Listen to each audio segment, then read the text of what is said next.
5 రాష్ట్రాల ఎన్నికల ఫలితాలలో బెంగాల్, అస్సాం, పుదుచ్చేరిలో భారతీయ జనతా పార్టీ విజయకేతనం సందర్భంగా ఏలూరు జిల్లా భారతీయ జనతా పార్టీ ఆధ్వర్యంలో వైఎంహెచ్ఏ వద్ద నుండి బిర్లాభవన్ సెంటర్ వరకు ర్యాలీ నిర్వహించారు.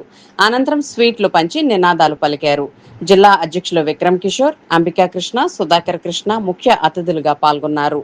ఈ కార్యక్రమంలో కట్నేని కృష్ణప్రసాద్, ఉపాధ్యక్షులు నెరుసు నెలరాజా, గుమ్మడి చైతన్య, జిల్లా జిఎస్ గాది రాంబాబు, మీడియా కన్వీనర్ బాడిత నారాయణరావు, మండల అధ్యక్షులు జ్యోతికుమార్, శేషసైన, బత్తెన గణేష్, వివిధ బాధ్యతల్లో ఉన్న మండల, జిల్లా, రాష్ట్ర నాయకులు, కార్యకర్తలు పాల్గొన్నారు.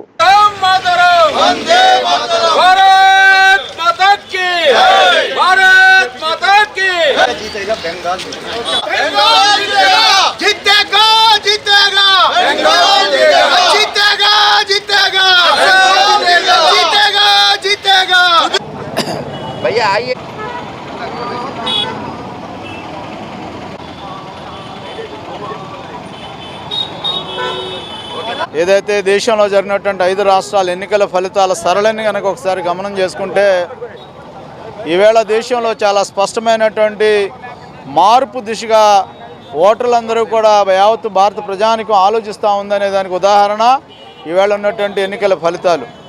ఎందుకంటే గత కొన్ని సంవత్సరాల కాలంగా బెంగాల్లో ఉన్నటువంటి ఏదైతే కమ్యూనిస్టు ప్రభుత్వం, ఆ తర్వాత వచ్చినటువంటి తృణమూల్ కాంగ్రెస్ ప్రభుత్వాన్ని గద్దె దింపి వారు ప్రజా వ్యతిరేక నిర్ణయాలతోటి ఈవేళ చేస్తున్నటువంటి పరిపాలనకు చర్మగీతం పాడుతూ గత కొన్ని సంవత్సరాలుగా భారతీయ జనతా పార్టీ నాయకులు, కార్యకర్తలు, అదేవిధంగా భారతీయ జనతా పార్టీ విద్యార్థి నాయకులందరూ కూడా ఈవేళ అసూలు బాసినటువంటి ఆ యొక్క భరత భూమిలో ఈవేళ భారతీయ జనతా పార్టీ జెండా రెపరెపలాడుతున్నటువంటి సందర్భాన్ని పురస్కరించుకుని మా పార్టీ వ్యవస్థాపక ఏదైతే జనసంఘ వ్యవస్థాపక అధ్యక్షులు ఉన్నారో వారు శ్యామప్రసాద్ ముఖర్జీ గారు, వారు బెంగాల్ వాస్తవ్యులు. వారు పుట్టినటువంటి రాష్ట్రంలో భారతీయ జనతా పార్టీ అధికారంలో రావటం ఇదొక జాతికే గర్వకారణంగా మేమందరం కూడా అభివర్ణిస్తూ ఉన్నాము. రాబోయేటువంటి రోజుల్లో ఎన్నిక ఏదైనా, ఏ రాష్ట్రం అయినప్పటికీ కూడా గెలుపు భారతీయ జనతా పార్టీది అనేటువంటి విషయాన్ని మీ అందరికీ తెలియజెప్తూ ఈవేళ మార్పు దిశగా ఆలోచించినటువంటి ఏదైతే దక్షిణాది, ఉత్తరాది అనేటువంటి మార్పుని ఇవాళ లేనిపోయినటువంటి అపోహలను ప్రజల్లో సృష్టించాలని ఆలోచన చేస్తున్నటువంటి ఏదైతే స్టాలిన్ ఉన్నాడో స్టాలిన్ కూడా ఓటమి పాలవటం ఇది భారత ప్రభుత్వం, ఇదే విధంగా భారత ప్రజలందరూ కూడా అన్ని విషయాలు గమనిస్తూ ఉన్నారు.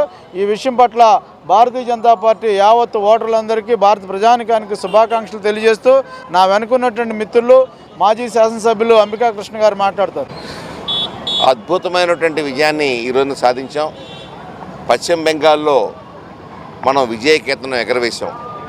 సుమారుగా 75 సంవత్సరాలు స్వాతంత్రం వచ్చిన తర్వాత కాంగ్రెస్ ఒకసారి వెళ్ళిందేమో, తర్వాత ఎప్పుడు కూడా సిపిఎంఏ వస్తూ ఉంది. ఆ తర్వాత అందులోంచి విడిపోయి తృణమూల్ కాంగ్రెస్ వచ్చింది. కానీ ఇక్కడ ఏంటి ఇలాగా ఒక్కొక్క సంవత్సరం ఒక్కొక్క ముఖ్యమంత్రి 35 సంవత్సరాలు 15 సంవత్సరాలు పరిపాలిస్తున్నారు, ఏం జరుగుతుంది ఇక్కడ అనేది అర్థమయ్యేది కాదు. కానీ ఇప్పుడు అర్థమైంది ఏంటంటే బంగ్లాదేశీయులు విపరీతంగా రావటం వల్ల వాళ్లకు ఓట్లే సుమారుగా 1 కోటి ఓట్లు ఉండటం వల్ల తద్వారా వాళ్ళు వేయించుకునేసి గెలిచిపోతున్నారని ఇప్పుడు అర్థమైంది. ఈ ఎస్ఐఆర్ పేరుతో 90 లక్షల ఓట్లు తొలగించేయడంతో నిజమైన బెంగాలీలు ఎవరున్నారో వాళ్ళు మాత్రమే ఓటేశారు. వాళ్ళ మనసులో ఏదైతే ఉందో ఆ కోరిక తీర్చేసుకున్నారు. ఇవాళ భారతీయ జనతా పార్టీ వస్తేనే మన దేశం బాగుంటుందని చెప్పేసి. సో ఇది నిజమైన అద్భుతమైన గెలుపు. అలాగే పుదుచ్చేరిలో కానీ అస్సాంలో కానీ భారతీయ జనతా పార్టీ గెలిచింది. కాబట్టి నేను చెప్పేది ఏంటంటే ఇవాళ ఎస్ఐఆర్ మీద చాలామందికి అపోహలు ఉన్నాయి. మీరు అపోహలు పడద్దండి. ఎందుకంటే 70 లక్షల ఓట్లు అక్కడ తొలగించారు తెలంగాణ, మన తమిళనాడులో. అయినా కూడా అక్కడేం ప్రాబ్లం రాలేదు. ఇక్కడే ఎందుకు వచ్చిందంటే ఇక్కడ గ్యారంటీగా నేను ఇందాక చెప్పిన విషయం మాట. కాబట్టి దయించి అర్థం చేసుకుని భారతీయ జనతా పార్టీ మాత్రమే ఈ దేశాన్ని కాపాడగలదు. ఆ భారతీయ మాత ఒడిలో మనం అందరం ఉండాలి, హాయిగా ఉండాలి.